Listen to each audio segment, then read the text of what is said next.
আপনাদের আহ্বান জানিয়েছিলাম গণভোটে হাকে জয়যুক্ত করতে হবে। আপনারা গণভোটে হাকে জয়যুক্ত করেছেন, কিন্তু ম্যানেজ ভোটের মাধ্যমে যারা রাষ্ট্রীয় ক্ষমতা দখল করেছে তারা জুলাইয়ের শহীদের রক্তের সাথে বেঈমানি করে জুলাই সনদকে মানতে চায় না। গণভোটের আলোকে জুলাই সনদ বাস্তবায়ন করতে হবে। তারা আবার সংসদে যে বলতে চায় অক্ষরে অক্ষরে নাকি জুলাই সনদ বাস্তবায়ন করবে। কোন অক্ষর? কার অক্ষর?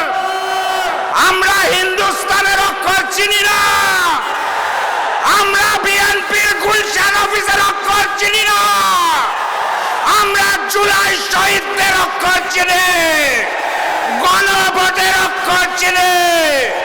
গণভোটে যেই রায় এসেছে সেই অক্ষরে জুলাই সনদ বাস্তবায়ন করতে হবে। কথা ঠিক আছে তো নাকি? প্রস্তুত আছেন তো নাকি? যদি না হয় সংসদে, সমাধান হবে রাজপথে। সংগ্রামী সাথী এবং বন্ধুগণ, আকাশে প্রচন্ড রোদ, প্রচন্ড তাপ।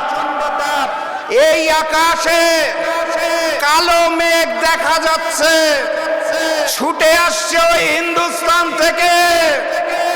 অখণ্ড ভারতের স্বপ্ন দেখা হচ্ছে। ভারত থেকে নবনিযুক্ত হাই কমিশনার এসে অখণ্ড ভারতের গল্প শোনাতে চায় আমাদের।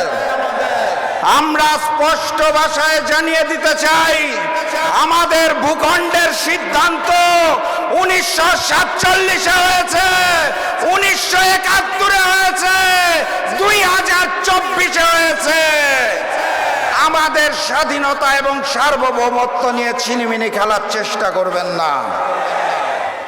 এই খুলনা অঞ্চলে দীর্ঘদিন ধরে হিন্দু এবং মুসলমান কাঁধে কাঁধ মিলিয়ে বসবাস করছে। কোনো সমস্যা আছে? নতুন করে ভারত থেকে দাবি তোলা হচ্ছে রয়ের প্রেসক্রিপশনে হিন্দুদের জন্য নাকি বাংলাদেশে আলাদা ভূখণ্ড প্রয়োজন। বাংলাদেশে হিন্দু মুসলমান কোনো ভেদাভেদ আছে? ভেদাভেদ আছে ওই ভারতে। ওখানে কুরবানি করতে দেওয়া হয় না, ঈদের নামাজ পড়তে দেওয়া হয় না। আমরা তো ভারতের 20 কোটি মুসলমানের জন্য আলাদা ভূখণ্ড চাই নাই। আপনারা কেন বাংলাদেশের দিকে চোখ দিচ্ছেন? এই বাংলাদেশের চট্টগ্রাম বিভাগ নিয়ে আগে থেকে ষড়যন্ত্র চলছে।